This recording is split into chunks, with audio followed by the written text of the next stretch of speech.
नमस्कार दोस्तों। एनसीईआरटी विषय इतिहास चैप्टर 5 क्या बताती हैं हमें किताबें और कब्रें। चैप्टर का नाम है क्या बताती हैं हमें किताबें और कब्रें। सामान्यतः इसको हम लोग ऋग्वैदिक काल के नाम से जानते हैं। शायद तुमने वेदों के बारे में सुना होगा। वेद 4 हैं, ऋग्वेद, सामवेद, यजुर्वेद और अथर्ववेद। सबसे पुराना वेद है ऋग्वेद, जिसकी रचना लगभग 3500 साल पहले हुई। ऋग्वेद में 1000 से ज़्यादा प्रार्थनाएं हैं जिन्हें सूक्त कहा गया है। सूक्त का मतलब है अच्छी तरह से बोला गया। सूक्त का मतलब अच्छी तरह से बोला गया, ये क्वेश्चन पूछा गया है। ये बहुत विभिन्न देवी देवताओं की स्तुति में रचे गए हैं। इनमें से 3 देवता बहुत महत्वपूर्ण हैं, अग्नि, इंद्र और सोम। ये भी क्वेश्चन पूछा गया है कि ऋग्वैदिक काल में महत्वपूर्ण देवता कौन से थे। अग्नि, इंद्र और सोम। अग्नि आग के देवता, इंद्र युद्ध के देवता और सोम एक पौधा है जिससे एक खास पेय बनाया जाता था जिसको कहा जाता था सोम रस। वैदिक प्रार्थनाओं की रचना ऋषियों ने की थी। आचार्य विद्यार्थियों को इन्हें अक्षरों, शब्दों और वाक्यों में बांटकर सस्वर पाठ द्वारा कंठस्थ करवाते थे। अधिकांश सूक्तों के रचयिता सीखने और सिखाने वाले पुरुष थे। कुछ प्रार्थनाओं की रचना महिलाओं ने भी की थी। ऋग्वेद की भाषा प्राक संस्कृत या वैदिक संस्कृत कहलाती है। ये भी क्वेश्चन पूछा गया है कि ऋग्वेद की भाषा कौन सी है। तो संस्कृत तो पढ़ते ही रहते हो, तो ये भाषा थोड़ी सी ना हम लोग की हिंदी से तो अलग होती ही है। अच्छा, संस्कृत और अन्य भाषाओं के बारे में भी थोड़ा बता दूं क्योंकि इससे भी क्वेश्चन पूछा गया है। जैसे संस्कृत भाषा भारूपीय भाषा परिवार का हिस्सा है। भारूपीय मतलब भारत और यूरोपीय मिलाकर। भारत की कई भाषाएं हैं जैसे असमिया, गुजराती, हिंदी, कश्मीरी और सिंधी। ऐसे ही एशियाई भाषाएं जैसे फ़ारसी। यूरोप की बहुत सारी भाषाएं हैं जैसे अंग्रेजी, फ्रांसीसी, जर्मन, यूनानी, इतावली, स्पेनिश। सब इसी परिवार से जुड़ी हुई हैं। उन्हें एक भाषा परिवार का इसलिए कहा जाता है क्योंकि आरंभ में उनमें कई शब्द एक जैसे हैं। उदाहरण के लिए मातृ संस्कृत, माँ हिंदी और मदर अंग्रेजी शब्द को देख लो। उपमहाद्वीप में दूसरी भाषा परिवारों की भी भाषाएं बोली जाती हैं। उदाहरण के लिए पूर्वोत्तर प्रदेशों में तिब्बत वर्मा परिवार की भाषाएं बोली जाती हैं, तिब्बत और वर्मा मिला के। तमिल, तेलुगु, कन्नड़ और मलयालम को द्रविड़ भाषा परिवार की भाषाएं माना जाता है, जबकि झारखंड और मध्य भारत के कई हिस्सों में बोली जाने वाली भाषाएं ऑस्ट्रो एशियाटिक परिवार से जुड़ी हुई हैं। तो इसमें जो क्वेश्चन पूछा गया है वो भारत यूरोपीय मतलब भारोपीय भाषा परिवार का हिस्सा कौन सी है, तो वो संस्कृत है। अभी इतने सारे क्वेश्चन और बन सकते हैं जो मैंने अभी तुम लोगों को बताए। तो हम जिन किताबों को पढ़ते हैं वे लिखी और छापी गई हैं। ऋग्वेद का उच्चारण किया जाता था और श्रवण किया जाता था, ना कि पढ़ा जाता था। रचना के कई सदियों बाद इसे पहली बार लिखा गया। इसे छापने का काम तो मुश्किल से 200 साल पहले हुआ। इतिहासकार पुरातत्ववेत्ताओं की तरह ही अतीत के बारे में जानकारी इकट्ठा करते हैं, लेकिन भौतिक अवशेषों के अलावा वे लिखित स्रोतों का भी उपयोग करते हैं। अब हम ऋग्वेद के बारे में थोड़ा बहुत जानेंगे। तो इतिहासकार के बारे में पूछा गया कि इतिहासकार कौन होते हैं, तो वो जो लिखित चीज़ें हैं उनका प्रयोग करते हुए किसी चीज़ के बारे में बताते हैं। ऋग्वेद के कुछ सूक्त वार्तालाप के रूप में हैं, जैसे विश्वामित्र नामक ऋषि और देवियों के रूप में पूजित 2 नदियाँ व्यास और सतलज के बीच में एक संवाद है बहुत लंबा सा। तो वो संवाद मैं तुम लोगों को यहाँ पर दिखा दे रहा हूँ कि वो कौन सा संवाद है, कि क्या क्या चीज़ें।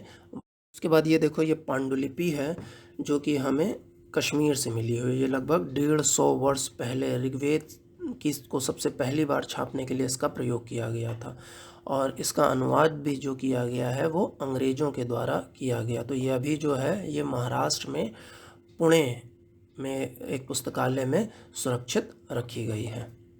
ऋग्वेद में मवेशियों, बच्चों खासकर पुत्रों और घोड़ों की प्राप्ति के लिए अनेक प्रार्थनाएं हैं। घोड़ों को लड़ाई में रथ खींचने के काम में लाया जाता था। इन लड़ाइयों में मवेशी जीत कर लाए जाते थे। लड़ाइयाँ वैसे ज़मीन के लिए भी लड़ी जाती थी जहाँ अच्छे चारागाह हों या जहाँ पर जौ जैसी जल्दी तैयार हो जाने वाली फसलों को उपजाया जा सकता हो। कुछ लड़ाइयाँ पानी के स्रोतों और लोगों को बंदी बनाने के लिए भी लड़ी जाती थीं। युद्ध में जीते गए धन का कुछ भाग सरदार रख लेते थे और कुछ हिस्सा पुरोहित को दे दिया जाता था। शेष धन आम लोगों में बांट दिया जाता था। कुछ धन यज्ञ करने के लिए भी प्रयुक्त होता था। यज्ञ की आग में आहुति दी जाती थी और ये आहुतियाँ देवी देवताओं को दी जाती थी। घी, अनाज और कभी कभी जानवरों की भी आहुति दी जाती थी। जानवरों की आहुति का मतलब बलि से है। अधिकांश पुरुष इन युद्धों में भाग लेते थे। कोई स्थायी सेना नहीं होती थी, लेकिन लोग सभाओं में मिलते जुलते थे और युद्ध व शांति के विषय में सलाह मशवरा करते थे। वहाँ ये ऐसे लोगों को अपना सरदार चुनते थे जो बहादुर और कुशल योद्धा हों। तो लोगों का वर्गीकरण काम, भाषा, परिवार या समुदाय, निवास स्थान या सांस्कृतिक परंपरा के आधार पर किया जाता रहा है। ऋग्वेद में लोगों की विशेषता बताने वाले कुछ शब्दों को इसे स्पेशली प्रयोग किया जाता था। ऐसे दो समूह हैं जिनका वर्गीकरण काम के आधार पर किया गया है। पुरोहित, जिन्हें कभी कभी ब्राह्मण कहा जाता था, तरह तरह के यज्ञ और अनुष्ठान करते थे। दूसरे लोग थे राजा। ये राजा वैसे नहीं थे जिनके बारे में अभी आगे आएगा। ये ना तो बड़ी राजधानियों और महलों में रहते थे, ना इनके पास सेना थी, ना ही ये कर वसूलते थे। प्रायः राजा की मृत्यु के बाद उसका बेटा अपने आप ही शासक नहीं बन जाता था। जनता या पूरे समुदाय के लिए दो शब्दों का इस्तेमाल होता था। एक था जन, जिसका प्रयोग हिंदी व अन्य भाषाओं में आज भी होता है। दूसरा था विश, जिसमें वैश्य शब्द निकलता है। तो इसके बारे में हम लोग डिटेल और आगे पढ़ेंगे। ऋग्वेद में विश और जनों के नाम मिलते हैं, इसलिए हमें पुरुजन या विश, भरतजन या विश, यदुजन या विश जैसे कई उल्लेख मिलते हैं। जिन लोगों ने इन प्रार्थनाओं की रचना की, वे कभी कभी खुद को आर्य कहते थे और अपने विरोधियों को दास या दस्यु कहते थे। तो आर्य किनको कहते थे और दस्यु किनको कहा जाता था, ये भी क्वेश्चन पूछा गया है। और इनका प्रयोग कहाँ मिलता है, तो ऋग्वेद में मिलता है। दस्यु वे लोग थे जो यज्ञ नहीं करते थे और शायद दूसरी भाषाएं बोलते थे। बाद के समय में दास शब्द का मतलब गुलाम हो गया। दास वे स्त्री और पुरुष होते थे जिन्हें युद्ध में बंदी बनाया जाता था। उन्हें उनके मालिक की जायदाद माना जाता था। जो भी काम मालिक चाहते थे, उन्हें वह सब करना पड़ता था। जिस युग में उपमहाद्वीप के उत्तर पश्चिम में ऋग्वेद की रचना हो रही थी, उसी समय दूसरी जगहों पर एक अलग तरीके का विकास हो रहा था। तो ये क्या था, अब ये चित्र देखो तो समझ में आएगा। इसे महापाषाण कहा जाता है। तो ये शिलाखंड महापाषाण मतलब बड़ा पत्थर नाम से जाने जाते हैं। ये पत्थर दफन करने की जगह पर लोगों द्वारा बड़े करीने से लगाए जाते थे। महापाषाण कब्रें बनाने की प्रथा लगभग 3000 साल पहले शुरू हुई।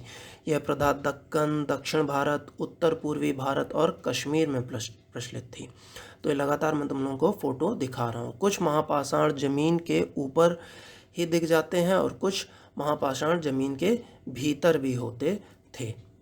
तो ये जो तुम लोग देख रहे हो, एक प्रकार का महापाषाण ताबूत समाधान कहा जाता है। यहाँ दिखाए गए सिस्ट में एक पोर्ट होल मतलब बड़ा सुराग है, जो शायद पत्थरों से बने हुए कमरे में जाने का रास्ता था। तो कई बार पुरातत्वविदों को गोलकार सजाए हुए पत्थर मिलते हैं, कई बार अकेला खड़ा हुआ पत्थर मिलता है। यही एकमात्र प्रमाण है जो ज़मीन के नीचे कब्रों को दर्शाते हैं। तो ऐसा तुम लोगों को एक फ़ोटो, तुम लोगों को कभी कभी माइक्रोसॉफ्ट ऑफिस खोलते थे पुराने समय में, तो एक फ़ोटो दिखाई देती थी जो कि इंग्लैंड से ली गई थी। इंग्लैंड में जिसको कि स्टोनहेंज बोला जाता है। तो स्टोनहेंज को भी कहीं ना कहीं महापाषाण से ही जोड़ा गया है।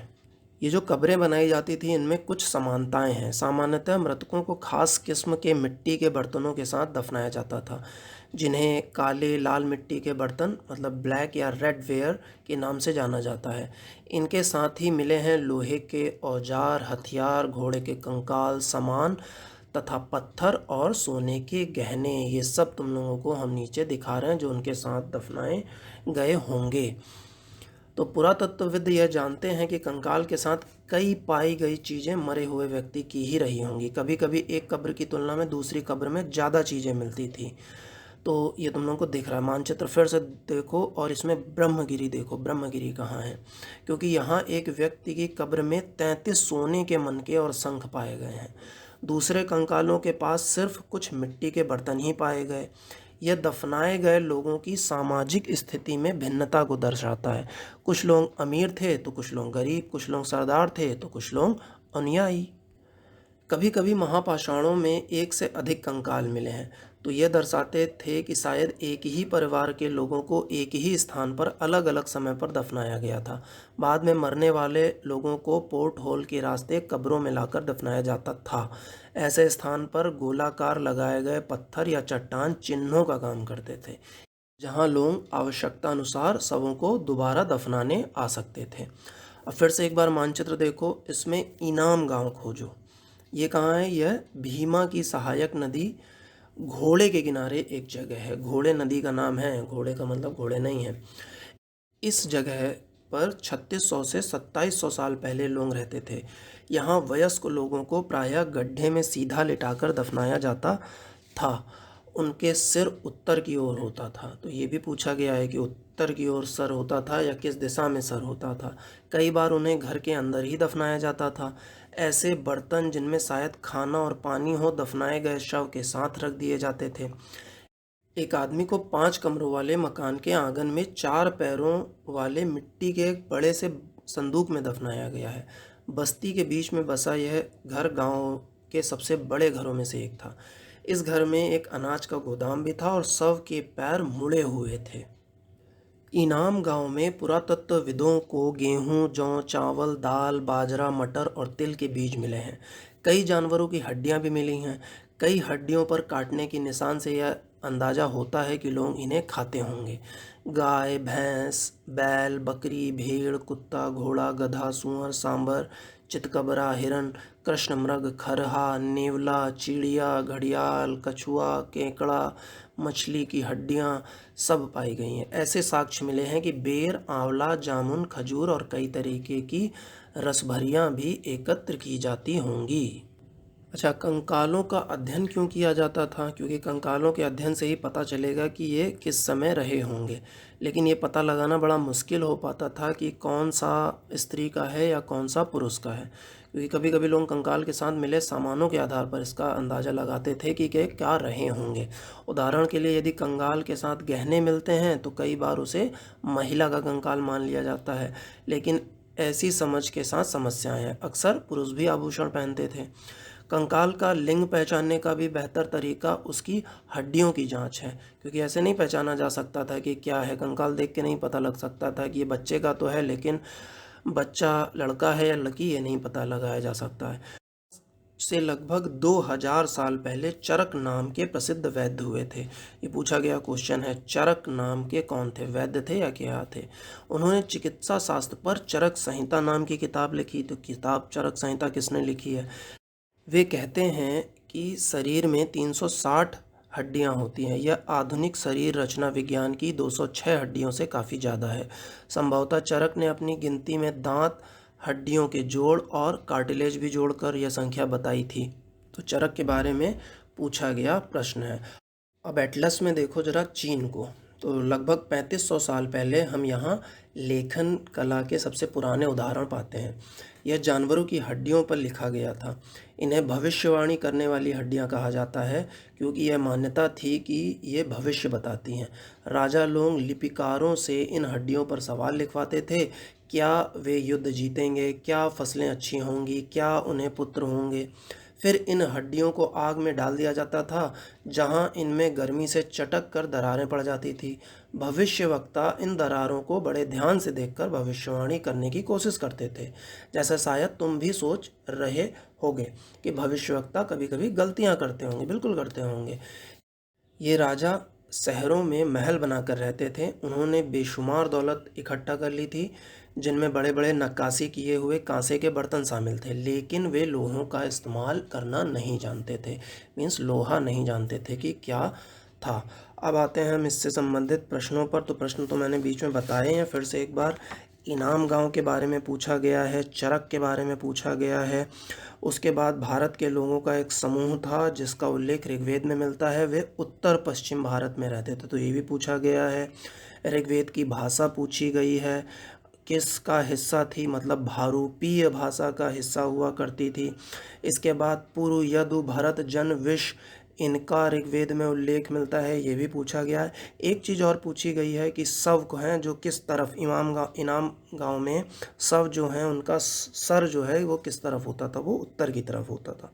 इसके साथ एक चीज़ और पूछी गई जो एनसीईआरटी में नहीं दी है लेकिन बहुत इंपॉर्टेंट है, बहुत बार पूछी गई है, हालांकि हम बाद में बताएंगे लेकिन अभी भी सुन लो। ऋग्वेद में गंगा और जमुना का उल्लेख एक बार मिलता है। तो ये प्रश्न कई बार पूछा गया है कि ऋग्वेद में गंगा और जमुना का उल्लेख कितनी बार मिला है। तो आज के लिए इतना। नेक्स्ट में जो होगा हम लोगों का एनसीईआरटी विषय इतिहास, नेक्स्ट चैप्टर 6। धन्यवाद।